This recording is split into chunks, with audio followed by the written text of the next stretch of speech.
Hello there, I'm Marc and welcome to my book reviews. And today is Star Trek time. I have Star Trek Destiny, Gods of Night by David Mack for you. The crews of Star Trek Titan, Star Trek The Next Generation, and Star Trek Deep Space Nine work together and face a great adventure. After the trilogy, nothing is like before. Half a decade after the Dominion War and more than a year after the rise and fall of Praetor Shinzon, the galaxy's greatest scourge returns to wreak havoc on the Federation. And this time, its goal is nothing less than total annihilation. Elsewhere, deep in the Gamma Quadrant, an ancient riddle is being solved. A spaceship of the first generations of the Earth, lost for centuries, is found dead and abandoned on a lonely planet. But its discovery so far from home has raised troubling questions, and the answers draw on a struggle for survival that once pushed a captain and her crew to the limits of their humanity. From this terrifying source of unrest begins an apocalyptic odyssey that encompasses time and space, reveals the past, determines the future, and three captains, Jean-Luc Picard of the USS Enterprise, William Riker of the USS Titan, and Ezri Dax from the USS Aventine, will show that some fates are inevitable. And now caution, what comes next contains a lot of spoilers. In 2380, there was another confrontation between the Federation and the Borg. It turns out that the Borg have evolved and are now aiming not just at assimilation, but also at absorption. A Borg cube absorbs the planet Pluto and several Starfleet spaceships on its flight to Earth, whereby the cube grows. Starfleet officers use a ruse to destroy the cube and thus thwart the re-assimilation of Picard and Seven of Nine into the collective and the destruction of Earth. At the beginning of the following year, the Borg threatened the Federation again and threatened it with complete annihilation, since its biological and technological properties had become unimportant. A cube destroys the Federation worlds Barolia and Acoma.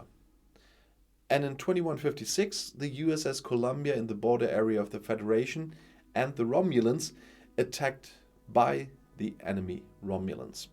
During the Columbia's escape maneuver, the warp drive and subspace communication capabilities fail completely. In order to ensure the supply of the crew with food, Captain Erika Hernandez lets the ship fly to an apparently inhabited planet over 11 light years away, so that the flight does not last too long. It takes place with maximum impulse. It only lasts about 60 days for the crew because of the time dilation, but it actually lasts 12 years. In 2168, Columbia arrives at the planet called Erigol, home to the species Celia, previously unknown to the Federation. Every city on Erigol can function as a spaceship at the same time. The cities are also called city ships. When they arrived in the capital Axion, the away team learned that the Celia refused to allow the Starfleet crew to return to their homeland so as not to endanger their isolation. The Celia are pacifist, have a collective consciousness called something like Gestalt, and a huge apparatus for substance communications with which they want to establish contact with civilizations that had evolved further than they themselves. They call this project Great Work. You might recognize them from somewhere. Some of the Columbia crew, including Mako soldiers, are against Hernandez's decision not to dare to escape, and a mutiny begins as a result. The mutineers blackmail some of the Celia and force them to open a subspace tunnel to return home. As a result, there is a feedback pulse from the galaxy contacted by the Celia, and the star of Erigol begins to become a supernova. As a result, the Columbia, with the mutineers and a Celia hostage on board, is forced to escape through the subspace tunnel. Because of the deadly radiation in the tunnel, all crew members die instantly. The Columbia crashes on a planet with one Celia on board. Since the planet Erigol is also falling apart, part of the Celia flee through subspace tunnels with the city ships Axion, Mantilis, and Quintana, while other larger parts die. Hernandez, 5 other humans, and 12 Celia survive in the city ship Axion, which is transported almost 60,000 light years from Earth and 600 years in the past. In 2373, the crew of the USS Defiant happened to be finding the wreck of the Columbia on a planet in the Gamma Quadrant. Because of the onset of the Dominion War, it cannot be adequately investigated at first. In 2381, the crew of the Starfleet spaceship USS Aventine finds the wreck of the Columbia on the planet again. The Aventine has been commanded by Ezri Dex since the ship's captain and some of the crew recently died in an attack by the Borg. Dex hopes that by solving the riddle of why the Columbia has traveled over 70,000 light years in just a few years, that would help in clarifying the question of how it is possible for the Borg to cover such great distances in such a short time. In the course of the investigation of the wreck, 3 crew members of the Aventine initially mysteriously die. The Aventine chases a Celia who suddenly escapes by shuttle through a subspace tunnel to the Azure Nebula in the Beta Quadrant, near a supernova reserve. An away team found the Celia, who was once taken hostage in Columbia, and learned from him shortly before his death that he had been living in the wreck for a long time and was looking for vital energy, and that the crew members were accidentally killed in the process. Meanwhile, the Borg, who suddenly appeared with several cubes, surprisingly quickly attack some worlds of the Federation and the Klingons for reasons previously unknown to the Federation. The Borg sometimes wipe out the entire population of planets, cities, and space stations, killing tens of thousands. The Federation is forced to mobilize all defense forces, including cargo ships. To defend their planets and space stations, some Starfleet ships sometimes go so far as to fly kamikaze attacks against Borg cubes. In this way, they prevent the Borg cube from wiping out the Klingon planet Kittimer.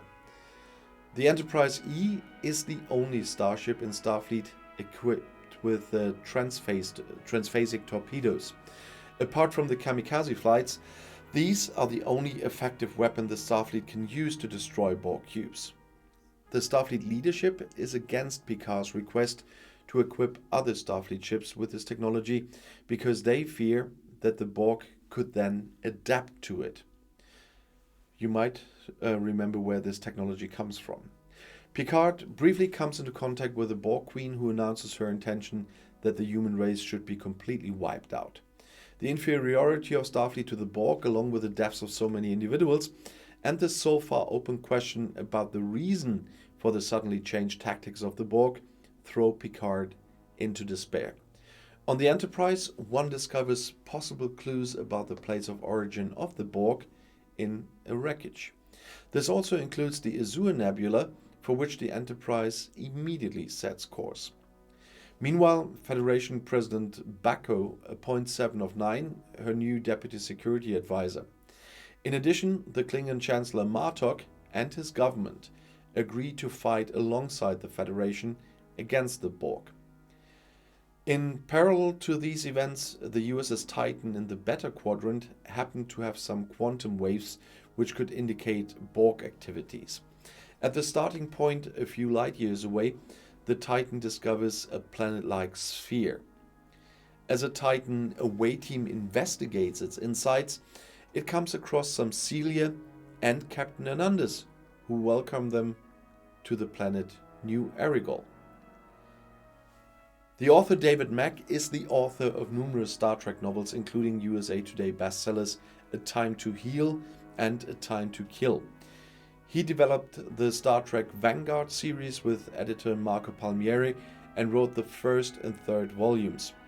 Further novels by David Mack are Wolverine Road of Bones, Star Trek Deep Space Nine Warpath, Star Trek SCE Wildfire, and The Sorrows of the Empire in the Star Trek Mirror Universe paperback Volume 1 Glass Empires.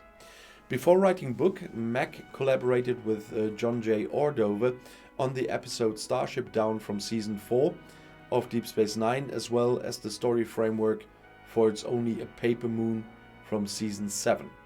Marc lives in New York City with his wife Kara, and I hope you are up for reading, because there's a lot more to come, and I'll see you in my next video. Bis gleich.